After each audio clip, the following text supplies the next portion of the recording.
Welcome back, truth seekers. This video goes out to Shane and all the people feeling like Shane. We're coming into the fall season. I don't know about you, but every year when fall rolls around, I live up in the Pacific Northwest. The weather, the temperature comes down, the clouds roll in, a lot of gray, gloomy days, a lot of rain. You don't see the sunshine very often. I always find myself a lot more irritable and moody in the fall time. And people have said, "Hey, Zach, the last 2 weeks on your radio show, you sound stressed out." And, that's exactly what I'm talking about. The last 2 weeks, it's been 60 some degrees up here. And then all of a sudden yesterday it went up to 90 degrees again. The strange world we live in. But anyhow, the seasons, they change the environment around us, and for a lot of us they change what's going on inside of us. And I've always recognized this pattern in myself, and I try to overcome it, but some things are hard to overcome. Irritability, mood, or products of the world around us. So what I'm trying to say is, a lot of people who have my contact information, my email, my phone number, I'm getting a lot of stories right now out of people's lives about relationship problems and fallout with their loved one that they lived with, and people breaking up and family members rejecting them. So many people right now going through this same thing, and at the root of it is truth. Pretty much the common story I'm hearing from the people who are in contact with me is, I'm really into truth right now, learning about your information, what's going on in this world, and my partner just hates it. And, even I deal with that to an extent. My girlfriend and I, we have a really good relationship in a lot of ways, but the one place we don't merge is on truth. It's not that she hates the truth, it's just that she doesn't care. And, as strange as it might seem, I never talk to her about any of my work because I just know she doesn't care. And honestly, I wish she did care. I think our relationship would be even better, but I see her point of view too. She wishes I just would give it up and do something else, and then our relationship would be even better from her perspective. So, in an ideal world, you're with somebody and you're on page on everything. But I don't know anyone in this world that has that relationship. And for those of you out there who are that way, congrats to you. For so many of us who are into truth, it's hard to find anybody in the world who cares about truth. We feel like we live on islands, those of us who call ourselves truth seekers. So anyway, what I've been telling people is, if truth is driving you apart from your loved one and you love the person you're with and you want to be in the relationship, it's okay to walk away from the truth sometimes. Don't give up on the truth and just forget about the truth and go back to la la land, but maybe instead of, every day investing time in researching and thinking about all that's wrong in the world, maybe just put your mind on something else for a while, Do what you used to do. Go back to an old hobby. Do something fun with your loved one. Talk about things that aren't truth related if it drives your partner nuts. And I know how hard those things can be to do because we're passionate about these things and we want to talk about them with others. But if it's driving everyone away from you and it's tearing you apart inside, then you got to figure out how to find the balance. And just like I've told people who are reaching out to me,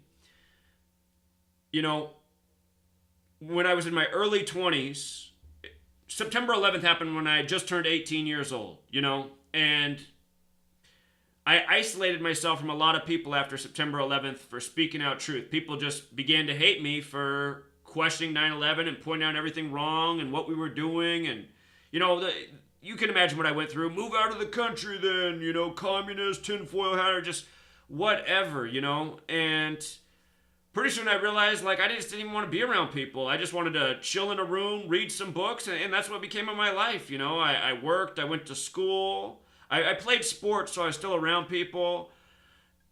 And around people at school and work, but I wasn't really having social relationships. And I did have one good buddy all through college, and we, I still had a little bit of a social life, but I spent most of my time just alone and researching and thinking about things and writing things. And I've always had a blog or writing outlet. That's always been something helpful to me. You got to find ways to express yourself when you're dealing with anger and frustration. And one of the best ways is an instrument. You know, if you never picked up an instrument before, go find an inexpensive guitar and just learn to play on it, you know. Put the time in, build up the calluses on your fingers. Or start drawing or writing or... Anyway. Getting off points. I'm just saying, you guys, this time of year, a lot of us, we have our emotional lows. You know, things start coming up with our loved ones, fights, divorce, you know, breaking up. If you're a young person, if you're really young and, you know, you haven't been in a relationship that long and these things are driving you apart, you know, it's okay to get out of that relationship and look for somebody else. Maybe you still can't find that perfect match out there where you're on page on almost everything. But if you've been in a relationship for a long time and you have children, like some people are reaching out to me, this is their situation. And I'm just saying, well, if you have children, then, you know, that should be your top priority. You know, do what you can for your child. And those of you realize who found this information and want to continue to follow, I mean, you've already found a lot. You already know a lot. So you can always tuck this knowledge in your mind. And of course, knowledge is best shared and spread with others. But you know our reality. It's a society where it's hard to find people who care about these things. So instead of rambling on, I'm just saying, please, don't let the truth tear you apart. You know, find the balance. Remember what you did whenever you were last happy. You know, somebody who I was just talking to today, he said he used to like to go to the gun range and shoot, and that was his relief. And he said he hasn't wanted to do that, you know, just realizing, you know, that he's contributing money to this system and giving it back to the guns and the NRA. And I said, look, man, if shooting's your love and your passion and your release, I said, you know, then just go back and do it for now. You know, you can't lose the things that you love in life. But I said, if you also want to find something new, maybe, you know, try to do that. And what's funny is I suggested to him to pick up an instrument, and he said if he did that, then his loved one would think he lost his mind. And I can relate with him right away. We're such a strange society how, you know, people start to do hobbies like paint or pick up a musical instrument and they haven't done it before, and then people think something's wrong with them, you know? Just our society, our culture, we're meant to close ourselves off to information, new things. We're just meant to be on the conveyor belt. Like, that's the mindset in America. You know, just go to work like you normally do. Come back, you know, pay the bills, bring home the groceries. Let's watch some TV. Let's go to the mall, the movie. Let's take a vacation once or twice a year, you know? So many people are on that path, but until more people wake up, you know, it's going to be a frustrating road. So you got to find the balance. And it took me a long time to find the balance, you know. I've been on the roller coaster since at least I was 18 when 9/11 happened, so. I think I might have rambled a little too long there, but I think I made the point clear. If these words are resonating with you, please, I mean, don't feel bad to take a break from the truth and to do something to get your mind back in a more positive place, you know. You got to stay above water in this world, you know.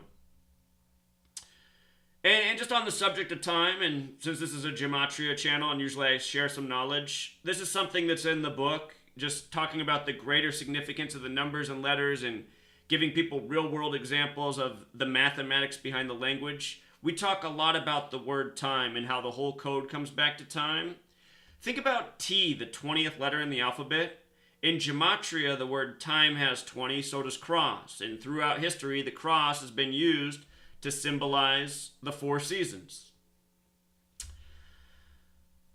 Time and cross both 20, so is the word seasons, and all in the full reduction method. Remember, when I first began this study, all we knew was the alphabetic order, which is English ordinal, and the reduction, which is the alphabetic order with every letter compressed to a single digit. See how T is 20 in ordinal? T is 2 in reduction because 20 is 2 plus 0 is 2. I is 9, so I is 9 in ordinal or reduction. M is the 13th letter in ordinal. In reduction, 1 plus 3 is 4. E is 5, you see. So anyway, time, cross, seasons, all 20. We've learned this reverse gematria sense. Seasons in reverse is 97, which is the 25th prime. Remember in the 97th season of the NFL, they moved the touchback to 25 yards. That was last year. The Super Bowl was on 2/5. The Patriots came back by 25 points over the Falcons, which equal 25. Tom Brady got his 25th playoff win. The AFC got their 25th Super Bowl. The Super Bowl, annual event, tribute to time every single year when you know the code. And time has gematria 25. 97, the 25th prime. Quarters, 4 seasons, 1/4, 25%. I've been thinking about how significant 20 is coded into time, and what I take away from 20 in terms of numerical meaning is 2. 2 is the digit from 20. In numerology, the numbers 1 through 9 are important, as well as 11, 22, sometimes 33. And 2 is our number that represents duality. And I think about time in terms of duality, night, day, warm, cold. It's kind of how we divide up the months. Spring and summer, the warm months. Fall, winter, the cold months. There's got to be something greater, though, with that 20. There's got to be something about space and the sky above that I haven't quite connected. There's always more. But again, other things we've talked about time. Using the alphabetic order, time sums to 47. The tropics are 47 degrees apart that measure the solstices. Time. Of course, the word time begins with T, the 20th letter, right? But time, also 47. 4 and 7 have the numerical relationship. The divisors of 4 sum to 7. 7's the 4th prime. In numerology, 4 is foundation, 7 is complete. Time. Foundation, complete. The words go together. This entire world, it is the foundation. Everything is ruled by time. And, in a way it's complete. Our entire lives measured in time. So many things measured in time. As for the 61, that's the 18th prime number. 18 factors into 6 plus 6 plus 6. In terms of the tilt of the earth, from what we're told, this angle, we're 66.6 degrees off center. The angle of the earth is what dictates the way the seasons work. In the northern hemisphere, we're further away from the sun in the summer than we are in the winter, but because of the tilt of the earth, we absorb more of the sun's light, so it's warmer. It's not a big difference between the winter and summer, but it's the tilt that makes the greater overall distance, or difference, at least according to what we're told. Here's those tropics, 47 degrees apart. So anyhow, just the amount of people I'm hearing from right now that are going through a sad time and can't persuade the people around them, it makes me feel bad that my book's not out yet, because I feel that when the book's in your hands and you have these people that aren't, are thinking this is all coincidence or nonsense, the book, you guys, it just gets better by the day. That's the beauty that I'm not done yet. I just continue to add on and learn things and make it more powerful. And I'm just amazing myself with how much more there is to know than what I already know. And it also makes me realize that even though we know a lot, we really only know this much still. So anyway, but just what's in the book, when you show this to your friends, you can just read any page out of the book and you're going to open their eyes. I'm making every page powerful. I hate when you read books and it's just so long and lengthy. And it's like, get to the point. I mean, you're just like playing word magic here. This book that I'm writing, it's efficient. It's just like, okay. You can just read one chapter and reminisce on that for a while, and that's the way it should be. And you'll give this book to your friends. If they read the first 5 pages, I think they're going to throw the coincidence word out. And again, you guys can just show them simply every single day. Pay attention. In the Trump administration, every Friday we're having a resignation story, and we've talked about why Friday. Show your friends this. Today it's Tom Price, and look at the gematria of Tom Price. 45, just like Mike Pence, the vice president to the 45th president. Tom Price resigning on a Friday, and we keep getting these resign stories on a Friday. Look at the gematria of resign and Friday. When you understand that every day the news is manufactured by a code and you learn the language, you start to go, oh, this is why every Friday we're getting a resignation story or a you're fired story from the apprentice president. By the way, today's Yom Kippur, the Day of Atonement, the most important day in the Jewish calendar. It's today and tomorrow. Starts at sundown today, goes through tomorrow until sundown again. So I guess Well, in some parts of the world, they're in Yom Kippur. Here on the West Coast, sun's not quite down yet. But anyhow, Yom Kippur 144, just like you're fired. You know, on Yom Kippur we have a resignation in the apprentice presidency. And let's not forget the apprentice equals 211, the 47th prime. Trump 47, President 47, White House 47. You know, the last president took the White House at age 47, Obama. Bush, he had the numbers of terrorism, and we know why, but the president before him, Clinton, became president 211 days before his 47th birthday. 211th, the 47th prime. Whole lot of things to those numbers. But anyhow, just every day you can show people. I mean, people were probably seeing this story in the news. This woman arrested at age 54 for killing somebody in a clown outfit 27 years ago. Right after the new It comes out and they make a big deal about how It, the clown, kills people every 27 years. I mean, these things in the headlines at the same time. This woman who killed at age 27 and is now busted 27 years later at age 54. Look at her name, Sheila. Reduction ordinal. Killing at 27, busted 27 years later at 54. Sheila. This is all made up news. You got It. Supposedly this happened in 1990, the same year the first It film came out, too. You know? She's got the 147 name gematria, the victim, Freemason conspiracy number, Warren. Look at the name Warren, the name of the victim from 27 years ago. Again, here's the power of gematria and looking through these stories that are all by the numbers. Look at Warren and murder. Perfect overlap. You know? Just like witch and broom, you know, witch and broom. Perfect overlap, witch and broom. Witch and broom, perfect overlap, you see it? So many things like this, words that just go together. Gavel, judge, you know, gavel and judge. Perfect. I mean, do you think that this is all really just a coincidence? Look at baseball. 54 outs in a complete game, 162 Major League Baseball game season. You type in Major League Baseball 162. Plus, you guys can tell people to go back and look at my work, how I called all these championships before they happen. I mean, people will either have to chalk me up as a magician or a psychic or someone that's in on the rigging or someone who's showing a code that's relevant and people can do the exact same with, which is exactly what's going on. You know, anyone can come and decode these names in the calculator and recognize the ongoing patterns.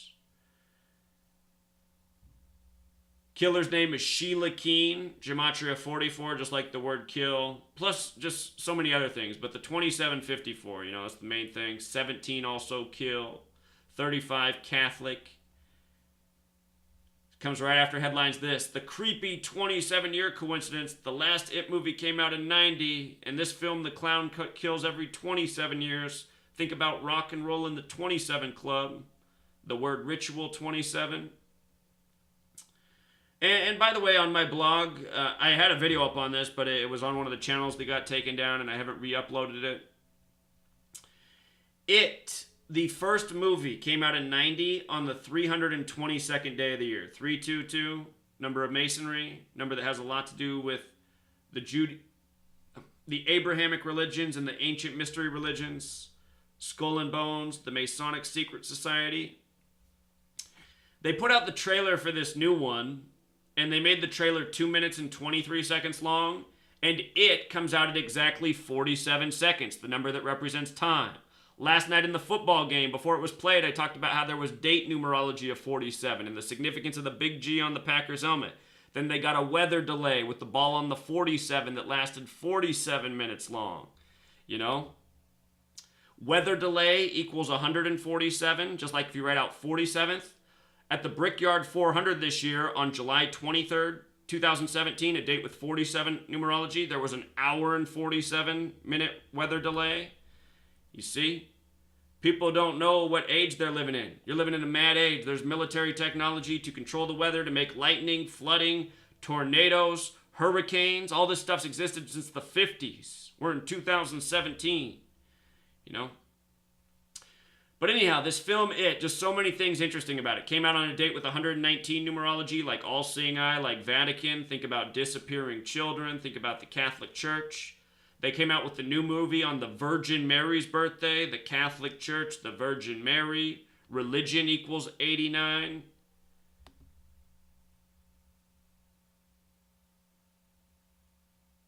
From the trailer coming out to the release of the movie was 44 days. The word kill 44, just like what's coded into the name of this woman, you know. Sheila, we just looked at her full name with the 44 gematria. From the release of this film to the release anniversary of the release of the last film, 71 days. The word Catholic 71. Again, Jesuit order running all things. The Jesuits, the Masonic order within the Catholic Church, where the Kabbalah knowledge was once brought to after the Crusades. This is all Kabbalah code, numbers and letters. The belief that God created the world with language by merging the letter with the number. That's what Kabbalah is. Catholic Church has been in possession of this knowledge for centuries. The killing in this town's in the town Derry, Maine. Just those initials, DM, D4, M13, which breaks down to 444, 44 kill. I'll link these posts. A lot of interesting things here. Derry, Maine sums to 58 and 59, just like Freemasonry. Also 158 like Freemasonry. Major overlap with Freemasonry and Derry, Maine. No surprise there. Derry's got the gematria of 34 like murder. The clown's name Pennywise has the gematria of 58, just like the town, like Freemasonry, like Secret Society, like Anuit Coeptus, like Solomon's Temple, like United States, like Jerusalem. Pennywise got the 113 gematria. To go back and read my own notes, I forget who Bob Gray is, but his name somehow connects to this.